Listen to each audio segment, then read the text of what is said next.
और चलिए आगे बढ़ जाते हैं। अमेरिका और ईरान के बीच रविवार को तनाव और बढ़ गया जब अमेरिकी सेना ने हॉर्मुज़ स्ट्रेट के आसपास ईरान के सैन्य ठिकानों पर नए हमले किए। ये हमले एक दूसरे पर किए जा रहे हमलों और जवाबी हमलों के सिलसिले का ही हिस्सा थे, क्योंकि ईरान इस जलमार्ग से होने वाली शिपिंग पर अपना नियंत्रण जमाना चाहता है, कब्जा चाहता है। अमेरिकी सेना ने इस रणनीतिक जलमार्ग के आसपास कई जगहों पर ईरान के missile system, air defence sites और इस्लामिक रिवोल्यूशनरी गार्ड कॉर्प्स यानी IRGC द्वारा चलाई जा रही छोटी स्पीड बोट्स पर अटैक किए। अमेरिकी सेना ने कहा कि उसने ईरान के खिलाफ एक और दौर के हमले किए हैं ताकि हॉर्मुज़ स्ट्रेट से गुजरने वाले कमर्शियल जहाजों पर हमला करने की उनकी क्षमता को, कैपेसिटी को कम किया जा सके। ये हमले ईरान में रात भर और आज सुबह तक जारी रहे। इससे पहले रविवार सुबह सेना ने हमले किए थे, जो एक दिन पहले उस अहम समुद्री रास्ते में एक कंटेनर जहाज पर ईरान के हमले के जवाब में थे। तो लगातार पांचवें दिन ईरान पर हमला, लगातार पांचवें दिन ईरान पर अटैक। ईरान के दक्षिणी प्रांत में कई शहरों पर भीषण धमाके हुए। केशव द्वीप पर एक के बाद एक 5 बड़े धमाके किए गए। लगातार पांचवा दिन और ईरान पर अटैक। अमेरिका के ईरान पर भीषण हमले जारी हैं। लगातार अमेरिका ईरान पर अटैक कर रहा है, दक्षिणी प्रांत बताया जा रहा है ईरान का। और इसके साथ देखिए लगातार पांचवा दिन है जब ये दबाव बनाने की कोशिश की जा रही है। और ये शुरुआत कैसे, हॉर्मुज़ स्ट्रेट पर जिस तरीके से जहाज गुजर रहे थे, ईरान के बताए रूट के ऑपोजिट वो जा रहे थे। और ऐसे में ईरान ने कहा कि अगर दूसरा ऑल्टरनेटिव रूट अपनाते हैं तो सिक्योरिटी की कोई गारंटी नहीं है, इसलिए ये अटैक ईरान ने किया। और उसके बाद रिटालिएशन अमेरिका की तरफ से। अमेरिका की ईरान पर भीषण हमले लगातार जारी है। आज ईरान ने 5 प्रांतों पर बमबारी की। हॉर्मुज़ गोन प्रांत, मरकाजी प्रांत पर अटैक, एहवाज, बुशहर, खुजिस्तान प्रांत पर अटैक, बलूचिस्तान सिस्तान प्रांत पर भी अटैक जो है वो हुआ है। तो ये जो स्थिति बन रही है वेस्ट एशिया में फिलहाल, यहाँ पर लगातार ये एस्केलेशन नजर आ रहा है। और मुख्य बिंदु जो है वो ये कि हॉर्मुज़ स्ट्रेट पर ईरान चाहता है उसका नियंत्रण हो, उसका कंट्रोल हो। उसका ये कहना है कि जो भी वहाँ से अभी जहाज गुजरेंगे वो उसके बताए रूट पर गुजरेंगे। ये 60 दिनों का भी अंतराल चल रहा है। 60 दिनों के बाद ईरान चाहता है कि वो टोल वसूलेगा जो भी वहाँ से गुजरेगा। और इसी पर ज्यादा बातचीत के लिए मेरे साथ कुछ खास मेहमान जुड़ रहे हैं कि करके तारुफ करा देती हूँ। ग्रुप कैप्टन आशीष सहाय, रिटायर्ड रक्षा विशेषज्ञ, और डॉक्टर अजिताभ सिंह, विदेश मामलों के जानकार। आप दोनों का बहुत बहुत स्वागत है। पहले साई साहब का रुख कर लेते। साई साहब, 5वां दिन और अभी भी स्थिति वैसी ही है? जय मोनिका, हमें अब ये देखना पड़ेगा, जो ओपन सोर्सेज में नहीं उपलब्ध है इंफॉर्मेशन आपके दर्शकों के लिए, कि ये क्या हो रहा है। तो मुझे ऐसा लगता है, मेरी एनालिसिस, जितने भी इंफॉर्मेशन इनपुट्स उपलब्ध हैं उनको देखकर ये है कि MOU में जो 60 डेज की बात हुई है कि इन 60 डेज के दरमियान हम डील करेंगे और इस दरमियान हम हॉर्मुज़ में कोई कंट्रोल नहीं रखेंगे, ऐसा ईरान ने लिखित साइंड डॉक्यूमेंट में माना था। ये 60 डेज के बाद क्या करना है उस पर डील के दौरान बात होगी, लेकिन तब तक हम हॉर्मुज़ को फ्री रखेंगे फॉर इंटरनेशनल शिपिंग। और इसके बाद 3 से 4 बार शिप्स के ऊपर छोटे स्केल की फायरिंग करी है ईरान ने, कुछ सदर्न कोस्टल बेसिस से और कुछ स्मॉल बोट्स से। तो अब ऐसा क्लियर हो रहा है कि जो हम शुरू से कयास लगा रहे थे कि IRGC के दरमियान भी स्प्लिट है, डिफरेंस ऑफ ओपिनियन है, आपसी लड़ाई मतभेद है, और IRGC एज अ होल की ईरान की सिविल सत्ता के खिलाफ कुछ मतभेद हैं। क्योंकि कोई ना कोई एक फैक्शन या 2 फैक्शंस IRGC के, जो रोग फैक्शंस कहे जा सकते हैं अब कंफर्म तौर पे, वो इस पूरे पीस प्रोसेस को डिरेल करने के लिए प्रोवोकेटिव फायरिंग कर रहा है शिप्स पे। जो एक ग्रीक फ्लैग वाली शिप पे परसों फायरिंग हुई है Monica, that was absolutely inside Oman territory, Oman's territorial water, 9 nautical miles from Oman northern coast, और उसको भी इन बोट्स ने मारा है, जिसके बाद 60-70 बोट्स को अमेरिका ने उड़ा दिया है। इसको अगर मुझे 10 सेकंड 20 सेकंड और दे, इसको इसलिए कंफर्म किया जा सकता है Monica, because American response to this firing, क्योंकि ये firing is out of the books, किसी ने नहीं बोला था कि इस दरमियान कोई भी फायरिंग होगी, ईरान इस बात को मान चुका था।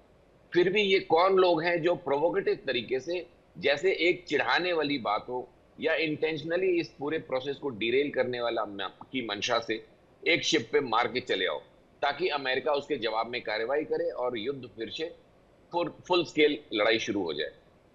तो ये देखते हुए जो अमेरिकन रिस्पॉन्स है, जो सेंटकॉम के हिट्स हो रहे हैं, वो अभी भी अनयूजुअली हेवीली रेस्ट्रिक्टेड रिस्पॉन्सेज हैं। वो एक शिप के बदले में 70-80 छोटे टारगेट्स को मार रहे हैं। They are not hitting the bridges, they are not hitting the power plants. हाँ, बुशहर में उस न्यूक्लियर पावर प्लांट के बाउंड्री को मारा है, खार्ज में कुछ बम्बार्डमेंट करिए, बट जितने नाराज ट्रंप दिख रहे थे उस हिसाब से अमेरिकन रिस्पांस नहीं आ रहा। इसका मतलब कि दोहा में या स्विट्जरलैंड में या पाकिस्तान में जो बातें हो रही हैं, उसमें ईरान की जो टीम है वो कहीं ना कहीं अमेरिकन टीम को ये बता पा रही है कि आप ये रोग एलिमेंट्स की फायरिंग को ध्यान ना दें, ये लोग किसी की बात नहीं सुन रहे हैं, इसलिए इसको ईरानियन रिस्पांस ना समझे और अकॉर्डिंगली युद्ध को फिर से स्टार्ट ना करें। जी मोनिका। राइट। डॉक्टर सिंह, इस हिसाब से चलिए मान लीजिए ये बात अमेरिका समझ गया, वो पहले भी कहता रहा है कि एक अंतर कला है, एक पेज पर नहीं है। ईरान भी, चाहे वहाँ की सरकार और IRGC की बात करे, और ऐसे में बहुत ज़्यादा सीरियसली इन अटैक्स को नहीं लिया गया या फिर इन एक्शंस को नहीं लिया गया अमेरिका द्वारा, इसीलिए इंटेंसिटी के हमले जो है किए जा रहे हैं। अब ऐसे में भविष्य में क्या गारंटी है, भविष्य में ये डील अगर हो जाती है और मुझको लेकर ईरान अगर अमेरिका की बात पर आ जाता है कि भाई हम टोल नहीं वसूलेंगे, तो ये धड़ा तो तब भी सक्रिय रहेगा, तब क्या ऑल्टरनेटिव्स होंगे? बिल्कुल आप सही कह रही हैं मोनिका जी। देखिए, ये पहले तो डील हो ना हो, बातचीत ही अभी रुकी हुई है और बहुत मुश्किल है ये कहना कि आगे क्या हालात होंगे, क्योंकि जिस तरह से अभी अमेरिका अटैक लगातार पिछले एक वीक में आप देख लीजिए, ये चौथी बार अटैक के क्या आलम चल रहा है। और अब तक जो खबरें हैं कि 300 से ज्यादा जगहों पे अमेरिका ने अटैक किया है, तो ये निश्चित रूप से दिखाता है कि अमेरिका अब ज्यादा आक्रामक हो गया है। राष्ट्रपति ट्रंप की जो बर्दाश्त करने की क्षमता है वो अब लिमिटेड होती जा रही है। और खबरें तो यहाँ तक आ रही हैं कि और 20 शिप्स वो भेज रहे हैं ईरान के आसपास इसको घेरने के लिए, और बड़ी तैयारी हो रही है ईरान पे अब शिकंजा ज्यादा कसने के लिए, क्योंकि अभी तक एक तरह से देखा जाए तो अमेरिका को हासिल क्या होगा सिवाय बर्बादी के। उन्होंने बर्बादी की है नो डाउट, क्योंकि वो सबसे शक्तिशाली हैं, लेकिन ईरान को अभी भी झुका नहीं पाए हैं। ईरान को अभी भी पूरी तरह से आप कह लीजिए, जो बार बार कहते हैं कि हम सभ्यता खत्म कर देंगे, वो तो होने से रहा, बल्कि वो कहीं ना कहीं हिल गए हैं। अमेरिका हिला है, और अमेरिका ही नहीं, दुनिया की जो ऊर्जा व्यवस्था है और उससे आर्थिक जो प्रगति है वो हिल गई है। तो ultimately this war is all about resources पे कंट्रोल करना एक तरह से, चाहे और जो पावर है उसको होल्ड करना, गल्फ में जो अमेरिका की शक्ति में जो एक सेंध लगा है उसको कंट्रोल करना। तो दोनों तरफ से ये जिद है, और उसी जिद को पूरा करने के लिए, और जब अटैक और काउंटर अटैक हो रहे हैं तो वो छटपटाहट इस रूप में दिख रही है, लेकिन हासिल अभी तक कुछ कंक्रीट हुआ नहीं है। ईरान भी जानता है कि उसे अमेरिका के बिना कुछ मिलने से रहा, लेकिन अमेरिका भी पूरी तरह से ईरान को कंट्रोल करना उसके लिए आसान नहीं है। ये पिछले 4 महीने में दिख गया है, क्योंकि ज्योग्राफी जो कहते हैं वो ईरान के साथ है। चाहे जितना भी अमेरिका कर ले, वो एक छोटा सा पटाखा चला के वहां से आवाजाही को हॉर्मुज से रोक सकता है। ये अमेरिका की मजबूरी है। बिल्कुल। और लगातार ईरान के केशम द्वीप पर दूसरे दिन अटैक, अमेरिका ने ईरान के केशम द्वीप पर अटैक किया है। दिन के समय यह अटैक किया गया है। कुवैत में अमेरिकी बेस पर हमले की जवाबी कार्रवाई, तो ये बड़ी खबर आपको बता रहे। लगातार दूसरे दिन ईरान के केशम द्वीप पर अटैक किया गया अमेरिका द्वारा। साई साहब, फिर ऐसे में क्या रिजल्ट्स निकलता हुआ नजर आते हैं? कहीं ऐसा तो नहीं डिस्ट्रैक्ट किया जा रहा है ईरान द्वारा? ताकि परमाणु, क्योंकि अभी हम देख रहे थे परमाणु समझौते पर बातचीत करने की कोशिश अमेरिका करा था। अब अगर अमेरिका इसी में उलझा रहेगा कि भाई हॉर्मुज़ स्ट्रेट में ही सब कुछ बहाल हो पाए, वो रास्ता पूरा क्लियर हो पाए, तो वहां तक तो बातचीत हो ही नहीं पाएगी। ऐसे तो इम्पैक्ट वो 60 दिनों का जो अंतराल तय हुआ है, डिस्कशंस चल रहे हैं टेबल पर, वहां तक भी नहीं पहुंच पाएगी। तो ये कोई एक तरीका तो नहीं है कि डिस्ट्रैक्ट किया जा सके, रोक के रखा जा सके, लिमिट किया जा सके? मुझे लगता है कि अमेरिकन पॉइंट ऑफ व्यू से अगर इसको एनालाइज करेंगे मोनिका, तो there is a method in the madness. वो क्यों इस तरह की न्यूसेंस को टॉलरेट कर रहे हैं, क्यों डिले कर रहे हैं? क्योंकि कहीं ना कहीं उनके जो एनालिस्ट हैं, and rightly so, I grant them the due, उनको ये लग रहा है कि ईरान का जो इंटरनल केओस है, इंटरनल मिसअंडरस्टैंडिंग्स है, इंटरनल कॉन्फ्लिक्ट्स हैं, उनको ग्रेजुअली धीरे धीरे बढ़ते हुए दिख रहे हैं। एक दूसरे की बातें नहीं सुन रहे हैं, वो रोग आईआरजीसी फैक्शंस आपस में एक दूसरे की बातें नहीं सुन रहे हैं।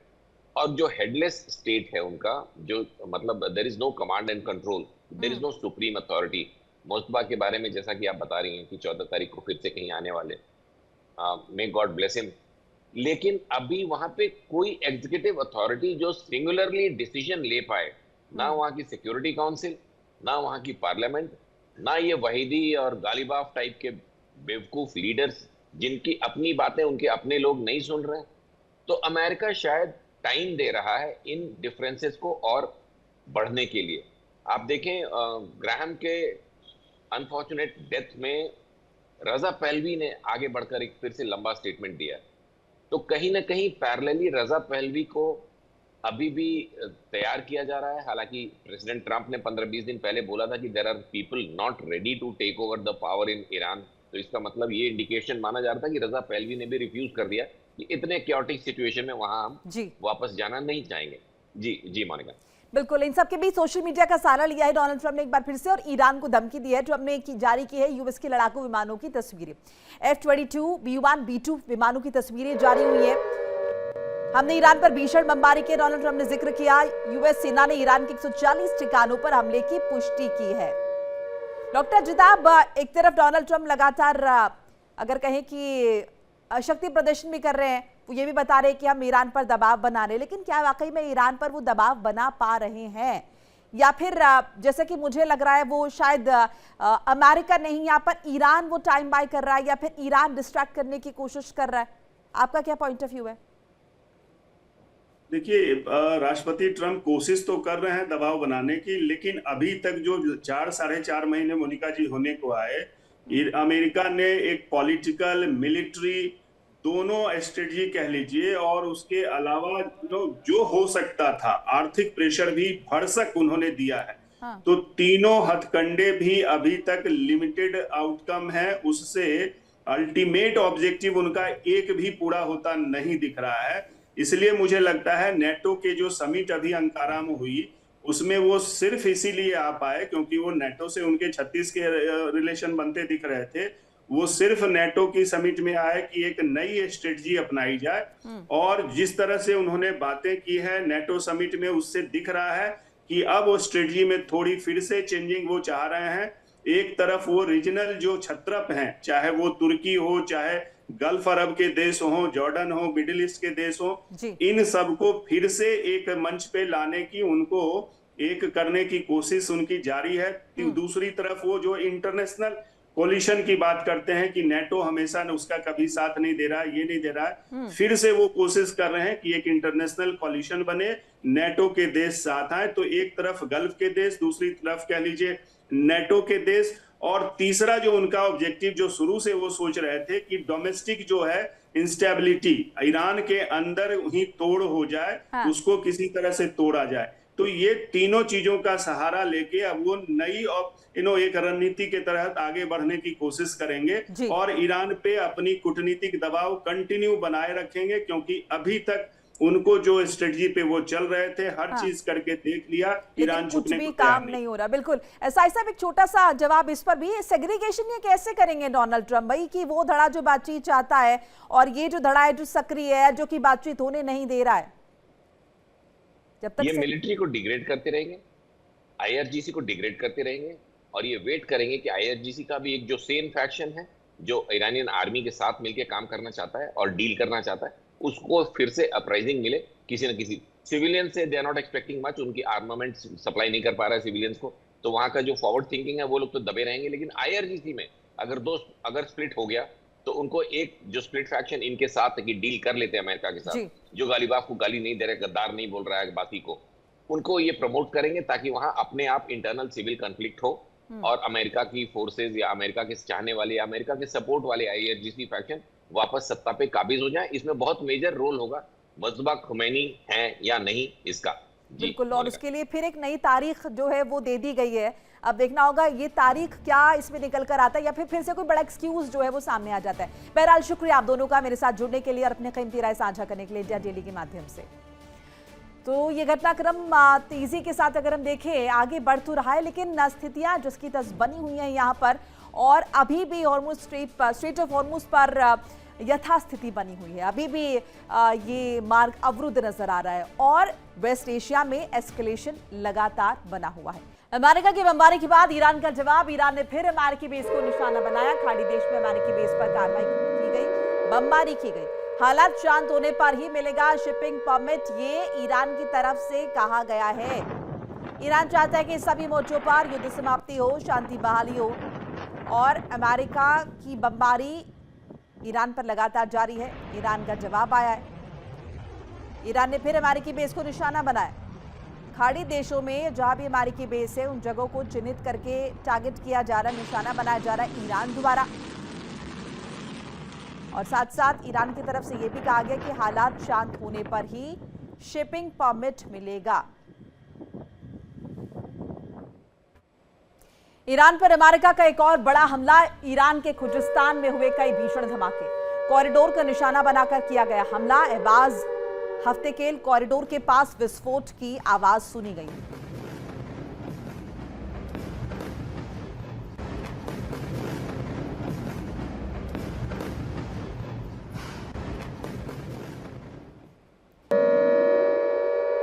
कुवैत के शुवैक पर ईरान का हमला, अमेरिकी सैन्य ठिकाने के पास धमाके। धमाकों के बाद यूएस बेस के पास आग लग गई।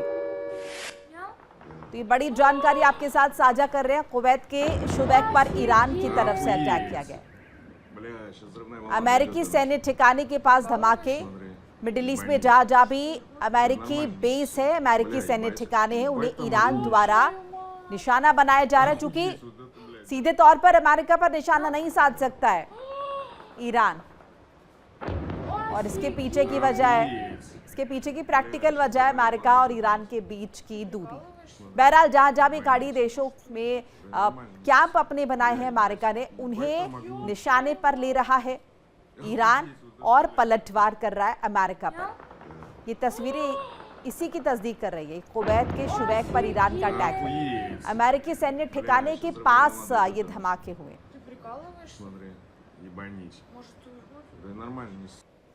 अमेरिका ईरान तनाव के बीच कच्चे तेल की कीमत में उछाल आया है। कच्चे तेल की कीमत $78 प्रति बैरल के पार पहुंच गई है। अमेरिका में भी कच्चे तेल की कीमत $73 तक पहुंच गई है। तो वेस्ट एशिया में जिस तरीके से एस्केलेशन हो रहा है, जिस तरीके से तनाव की स्थिति बनी हुई है अमेरिका ईरान के बीच, उसका इम्पैक्ट न सिर्फ बाजार पर बल्कि कच्चे तेल के दामों पर भी। कच्चे तेल की कीमत में एक बार फिर से उछाल आया है और ये कीमत अभी $78 प्रति बैरल के पार पहुंच गई है। हालांकि वो वक्त भी हमने देखा है जब ये $100 प्रति बैरल के पार पहुंच गई थी, लेकिन अभी भी ये स्थिति बहुत फेवरेबल नहीं है, क्योंकि जिस तरीके से लगातार ये तनाव बना हुआ है, वार और पलटवार जारी है। ऐसे में कच्चे तेल की कीमत के स्टेबलाइज होने में, या फिर कहें कि इसमें एक तरीके से एक बैलेंस आने में अभी काफ़ी वक्त बाकी है। 60 दिनों की बातचीत चल रही है अमेरिका ईरान के बीच अपनी अपनी शर्तों को लेकर, जिसमें सबसे प्रमुख मांग है हॉर्मुज स्ट्रेट, जहां पर ईरान चाहता है कि उसका नियंत्रण हो, अमेरिका चाहता है कि इंटरनेशनल वाटर्स हैं, ऐसे में किसी को इसका नियंत्रण नहीं दिया जा सकता। परमाणु समझौते पर भी निश्चित तौर पर पेंच फंसेगा, और यही हम देखते आ रहे हैं पिछले कुछ महीनों से।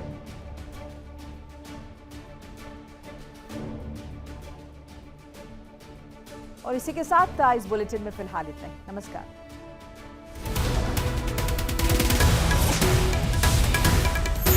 देखिए इंडिया डेली 24/7 अब आपकी स्मार्ट टीवी पर। इंडिया डेली मौजूद है सभी डिजिटल प्लेटफॉर्म पर लाइव और लगातार। इंडिया डेली 24/7 हर दिन राष्ट्र को समर्पित।